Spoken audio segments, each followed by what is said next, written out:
Bible ధ్యానంలో ఇప్పుడు యెషయా గ్రంథము 3వ అధ్యాయము చదువుకుందాము.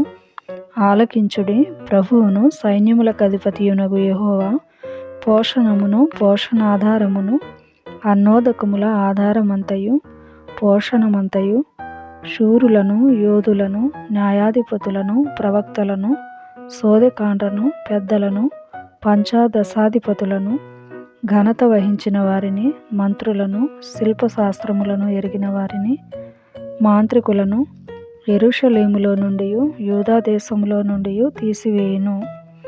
బాలకులను వారికి అధిపతులనుగా నియమించెదను. వారు బాలచేష్టలు చేసి జనులను ఏలెదరు.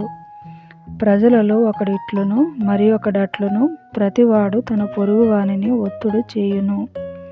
పెద్దవానిపైని బాలుడును ఘనునిపైని నీచుడును గర్వించి తిరస్కారముగా నడుచును. ఒకడు తన తండ్రి ఇంట తన సహోదరుని పట్టుకొని, నీకు వస్త్రము కలదు, నీవు మా మీద అధిపతివై యుందువు, ఈ పాడు స్థలము నీ వశముండనిమ్మనును. అతడు ఆ దినమున కేకవేసి, నేను సంరక్షణకర్తనుగా ఉండనొల్లను, నా ఇంట ఆహారమేమియూ లేదు, వస్త్రమేమియూ లేదు, నన్ను జనాధిపతిగా నియమింపరాదనను. యెరూషలేము పాడైపోయెను, యూదా నాశనమాయెను. యెహోవా మహిమగల దృష్టికి తిరుగుబాటు చేయునంతగా వారి మాటలును క్రియలును ఆయనకు ప్రతికూలముగా ఉన్నవి. వారి ముఖలక్షణమే వారి మీద సాక్ష్యమిచ్చును. తమ పాపమును మరుగు చేయక సొదొమ వారి వలె దాన్ని బయలుపరచుదురు. తమకు తామే వారు కీడు చేసుకొని ఉన్నారు, వారికి శ్రమ. మీకు మేలు కలుగునని నీతిమంతులతో చెప్పుము, వారు తమ క్రియల ఫలము అనుభవింతురు.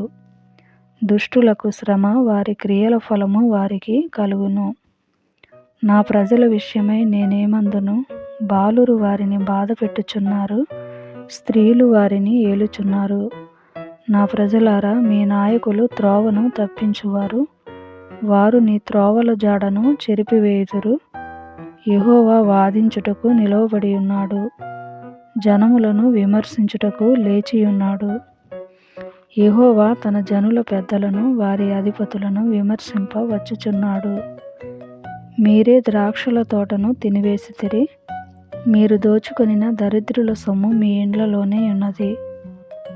నా ప్రజలను నలుగుగొట్టి మీరేమి చేయుదురు? బీదల ముఖములను నూరి మీరేమి చేయుదురు అని ప్రభువును సైన్యములకధిపతియునగు యెహోవా సెలవిచ్చుచున్నాడు.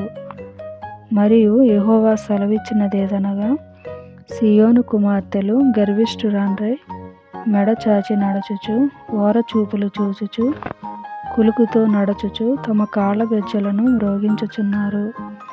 కాబట్టి ప్రభువు సీయోను కుమార్తెల నడినెత్తి బోడి చేయును. యెహోవా వారి మానమును బయలుపరచును. ఆ దినమున యెహోవా గల్లు గల్లుమను వారి పాదభూషణములను, సూర్యబింబ భూషణములను, చంద్రవంకలను భూషణములను, కర్ణభూషణములను, కడియములను, నాణ్యమైన ముసుకులను, కుల్లాయిలను, కాళ్ళ గొలుసులను, ఒడ్డానములను, పరిమళ ద్రవ్యపు భరిణెలను, రక్షరేకులను, ఉంగరములను, ముక్కు కమ్ములను, ఉత్సవ వస్త్రములను, ఉత్తరీయములను, పైటలను, సంచులను, చేతి అద్దములను, సన్నపు నారతో చేసిన ముసుగులను, పాగాలను, శాలువులను తీసివేయును. అప్పుడు పరిమళ ద్రవ్యమునకు ప్రతిగా మురుగుడును, నడికట్టుకు ప్రతిగా త్రాడును, అల్లిన జడకు ప్రతిగా బోడితలయు, ప్రశస్తమైన పైవస్త్రమునకు ప్రతిగా గోనెపట్టయు, అందమునకు ప్రతిగా వాతయును ఉండును. ఖడ్గము చేత మనుషులు కూలుదురు, యుద్ధమున నీ బలాఢ్యులు పడుదురు. పట్టణపు గుమ్మములు బాధపడి దుఃఖించును, ఆమె ఏమీయూ లేనిదై నేల కూర్చుండును.